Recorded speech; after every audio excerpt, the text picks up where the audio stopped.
Hi friends, ఈ video నచ్చినట్లయితే like చేయండి, సబ్స్క్రైబ్ చేయండి.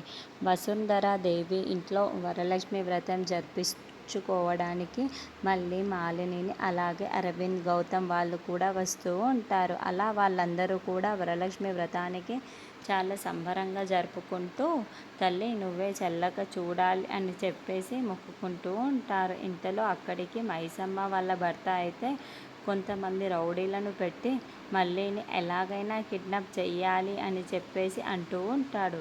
ఇదంతా గమనించిన మైసమ్మ అయితే వీళ్ళ ప్లాన్ ఎలాగైనా చెడగొట్టాలి అని చెప్పేసి తాను కూడా ఒక ముసుగులో వచ్చి వాళ్ళని ఫాలో చేస్తూ ఉంటుంది. అలా ఆటోలో వాళ్ళ వెనకాల వెళ్తూ ఉంటుంది.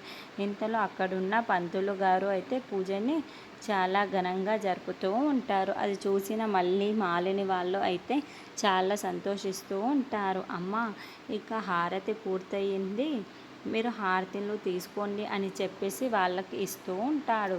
ఇంతలో అక్కడున్న వాళ్ళందరూ కూడా ఆ హారతిని తీసుకొని అక్షింతలు తన భర్తలకి ఇచ్చి ఇక మీ భర్తల దగ్గరికి ఆశీర్వాదాలను తీసుకోండమ్మా అని చెప్పేసి అంటూ ఉంటాడు.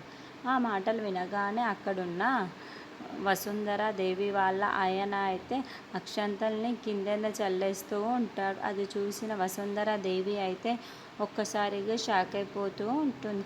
ఏంటి ఈయన ఇలా చేస్తున్నారు అని చెప్పేసి అనుకుంటూ ఇంతలో అక్కడున్న అరవింద కూడా మాలిని మీద అక్షంతలు వేయకుండా పక్కన చల్లేస్తూ ఉంటాడు. అది చూసిన మాలిని కూడా ఒక్కసారి షాక్ అయిపోతూ ఉంటుంది.